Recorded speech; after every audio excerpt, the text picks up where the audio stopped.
Bueno, muy buenos días, bienvenidos a esta semilla agustiniana. Ya vamos a comenzar a retomarla con mucha mayor frecuencia.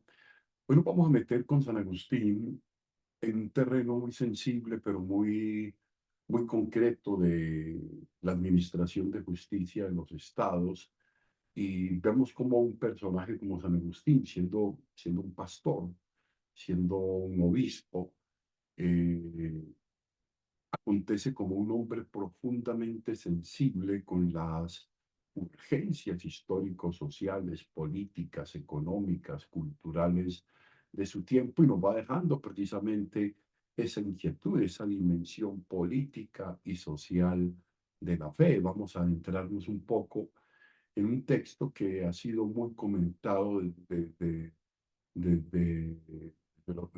los especialistas, como el agustinismo político, ¿no? Que tiene mucha riqueza.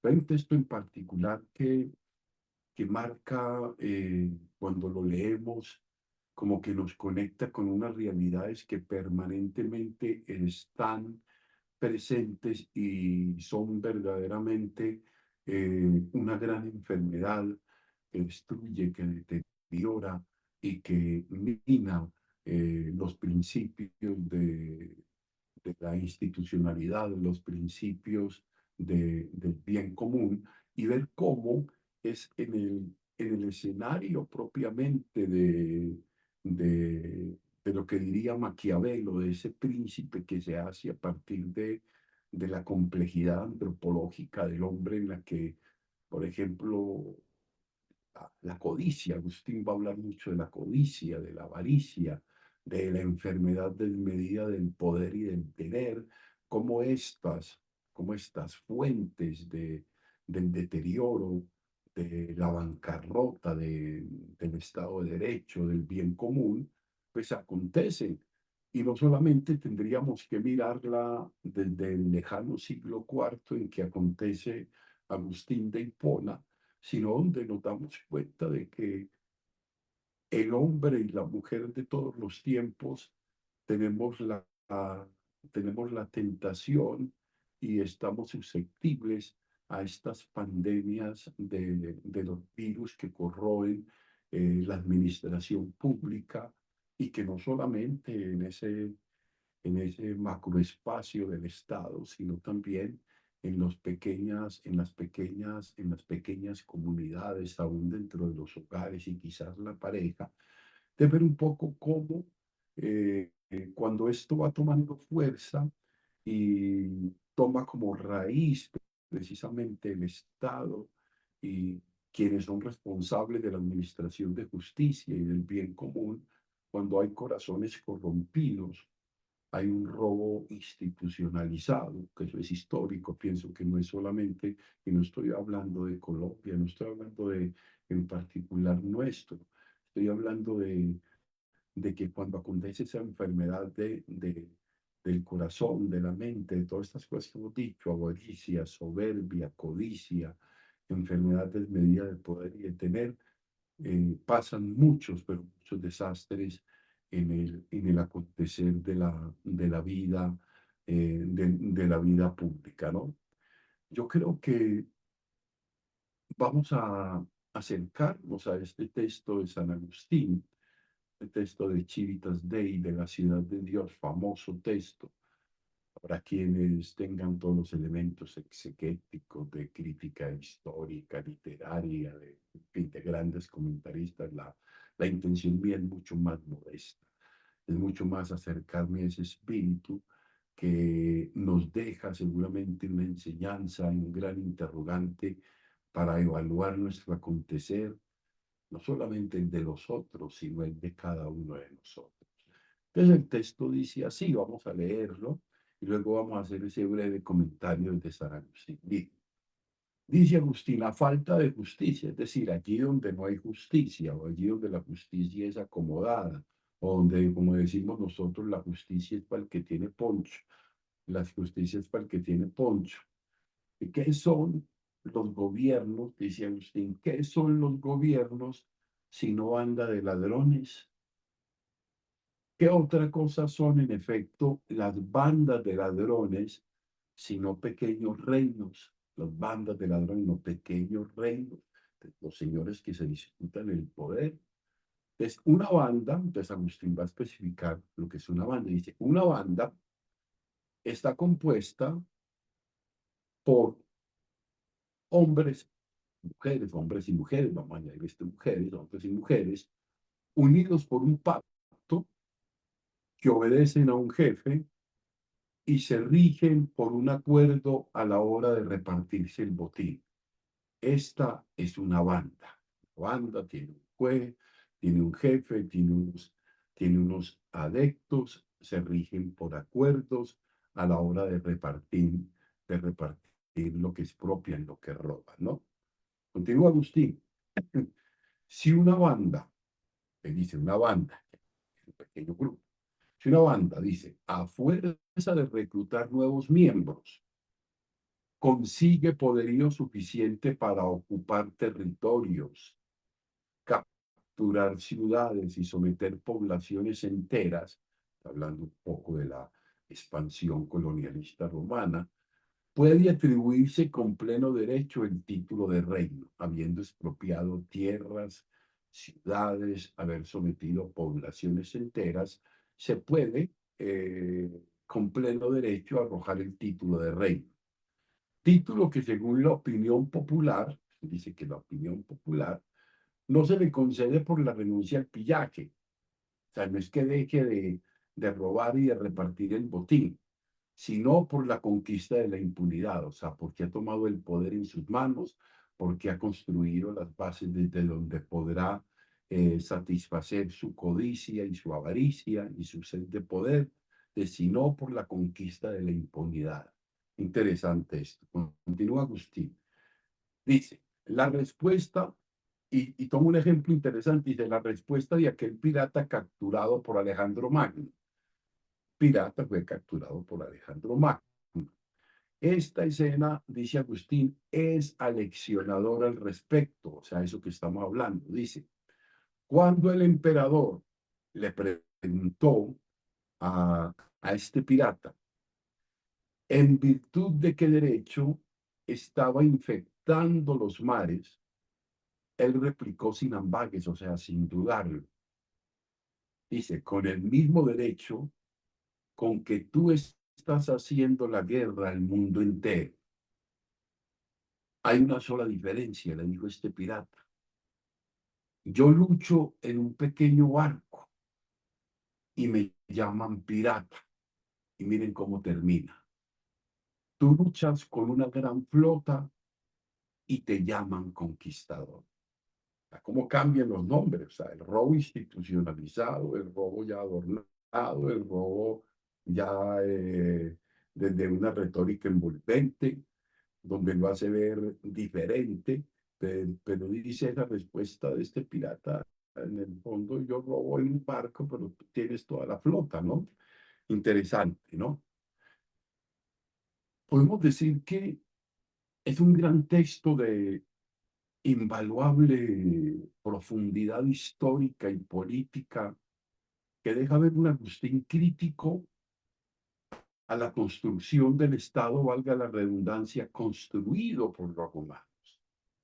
Está haciendo una crítica al modo como se construyó desde el pillaje y desde el expolio el imperio romano. Sí, está haciendo una crítica para dejar algo claro. Es un texto que bien podría servir para interpretar la actual construcción del Estado y la política actual en Occidente. Estamos hablando un poco de esto es delicado, pero creo que tiene piso, ¿no? Y tiene que ver con la frase específica de que la banda administradora de ladrones de un territorio no es por la renuncia al pillaje, de robar, que se convierten legítimos, sino por la impunidad que gozan en la administración de su justicia particular. Crean una justicia, crean unas leyes, crean unos principios para acordarse, para amañarse, para establecerse, para perpetuarse, para instaurar impunidad. Se van, es una banda administradora de ladrones de un territorio, ¿no? Interesante esto. Ahora bien, sigue. Miren, es un gran texto que nos sirve para entender varias cosas. Vamos a ver qué cosas, vamos a tratar de ir muy concreto. Primera, Agustín, no obstante ser un cristiano y un creyente convencido de su tiempo, por eso nunca dejó de quitar la mirada al espacio y territorio que él habitaba. Se sintió comprometido y adherido a ese espacio y territorio que él habitaba, y el mismo cristianismo es el mismo cristianismo, es un gran ejemplo, lo lleva a tener una mirada crítica a la vida cotidiana del mundo romano donde habitó.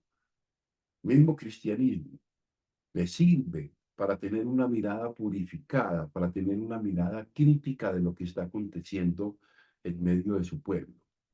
Es lo primero, a pesar de ser un creyente, es un hombre que hace lectura crítica de la realidad.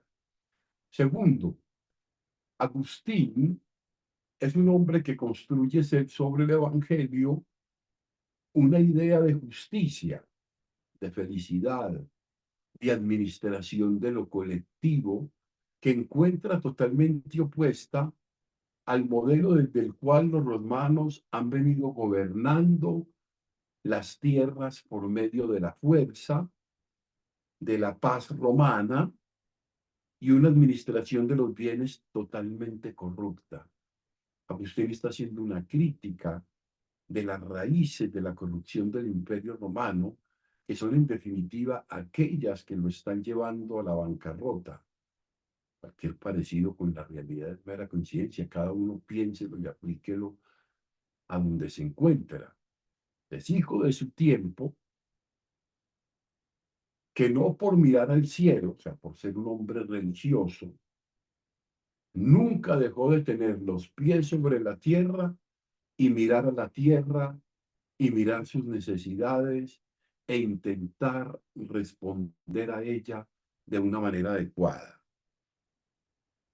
Tercero, bien interesante, es un gran conocedor. Recordemos que Agustín participa de esa administración romana, es un gran conocedor de la administración romana y un conocedor crítico de otras formas posibles de la administración de la realidad política. Eso de la Pax Romana, la audiencia episcopalis, que actuaban como de jueces y definidores en temas de herencias, muchas cosas. Entonces, fíjense ustedes, luchar en un pequeño barco es ser un pirata, luchar en una gran flota es un conquistador. Interesante esto. Ver un poco cómo, de qué manera, cuando hay una corrupción desde dentro, cómo se infecta absolutamente todo, todas las estructuras quedan corrompidas y entonces viene un deterioro progresivo de las instituciones, de las estructuras, ¿no? Pero es determinante del hombre del pillaje, del robo, el hacerse de la libertad del otro. No solamente le quita las cosas, sino que le quita su libertad. De no ser justo.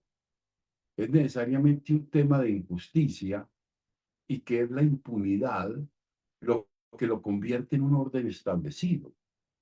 La impunidad la que se salvaguarda con una serie de leyes que lo justifican, es muy interesante, la que lo convierte en un orden establecido montado sobre la corrupción.